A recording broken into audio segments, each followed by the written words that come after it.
Time now for today's Money 911. That's where we take on your biggest financial questions. Our expert this morning, Gene Jatsky, the Today financial editor and the author of Money Rules. Sharon Epperson is CNBC's personal finance correspondent.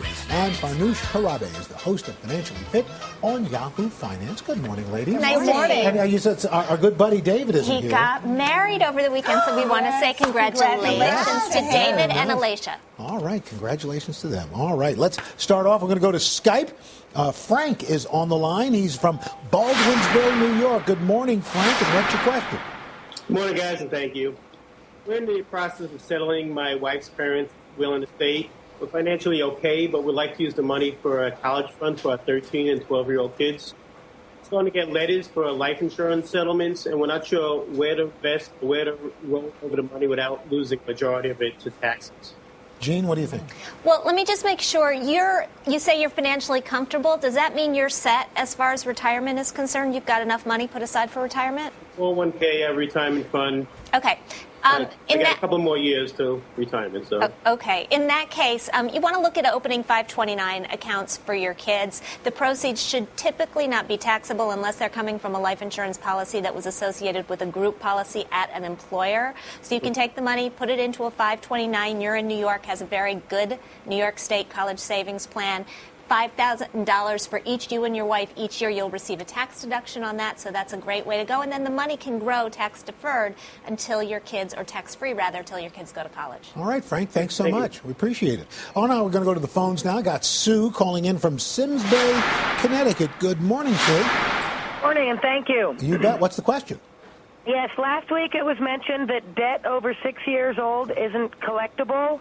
And I just had my bank account garnished for a debt that I'm sure is over 6 years old. So how do I find out more, and when is that rule applicable? Sharon, what does Sue do? Well, what we were talking about last week, Sue, was time-barred debts. And the issue that you have, it varies from state to state, is the statute of limitations and when a collector can actually sue you. It's not that you don't owe this debt. It's that the collector can't sue you if the statute of limitations has passed. What's happened to you, it sounds like, though, is that a judgment has already been made and already been decided that they're going to garnish this debt, and you're going to have to pay it. So you may be out of luck here. What you need to do is find out what your rights are, though, in terms of time-barred debts. Go to ftc.gov, find out what your rights are. Also, go to a lawyer. Find out if you really do have to pay this money. I assume that you will, but you can find a legal aid attorney and go to the American Bar Association, find legalhelp.org, find an attorney in your area. But know that time-barred debts, that statute of limitations varies from state to state. We talked about 6 years. In Connecticut, it may be 6 years, but you do need to check with an attorney and make sure that you understand what those statute of limitations are. All right, good luck, Sue. Thank you. Thanks for calling in. Now we're going to go back to the phones. Amelia calling in from Sherman Oaks, California. Good morning. I should say Angela. Angela, what's your question? Hi. I'm trying to open a small business using an SBA loan for the startup. And in the process, I found my credit score was about 635. We had a really high debt ratio, and so we paid down everything. And we also had some late pays over in the last 2 years. But once we paid off everything, including a second mortgage, my score didn't budge. It didn't move. I was just wondering how I can fix that. Farnoosh, what's going on there? Hey, Angela. Well, so a couple questions for you. When did you pay off those debts? And when did you check your score from all three of the reporting agencies? Yeah, we paid off everything in late January, and we've been checking. We checked all three agencies, and then we actually had somebody who's trying to help us try and deal with it. And she checked everything last week, and we checked everything. So I checked in with the folks at myFICO.com, which is the sort of the overseer of FICO scores, and what they think could be the problem here is that those late payments that you have had, and I think you said something like 4 in the last 2 years, that can have a very significant impact on your score. The more frequent and the more recent your late payments are, unfortunately, that's going to weigh very heavily on your score. You did the right thing. You paid off your debts.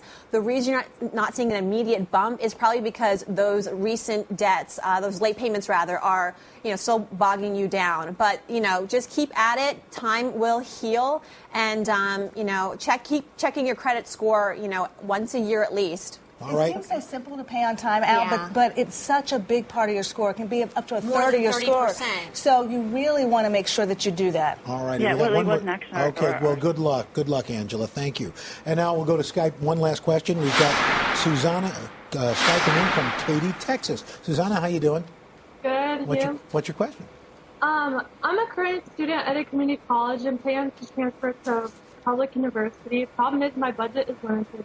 And I wanted to know what are some useful sites for applying for scholarship. And I already applied for financial aid. Okay, Jean, can you give us a quick answer? Yeah, quick answer, fastweb.com. The College Board also has a very good scholarship locator. And there's a new site called zinch.com that I want you to check out. They actually have some matching dollars, a small pool of matching dollars that they'll give to people who get scholarships. So if you're early to the game, that might help you as well. Where do they make up these names? You know, Zinch, Z-I-N-C. Sounds like something of Dr. Seuss. I know. Jean Jatzke, Sharon Epperson for Noosh Tarabe, thanks so much.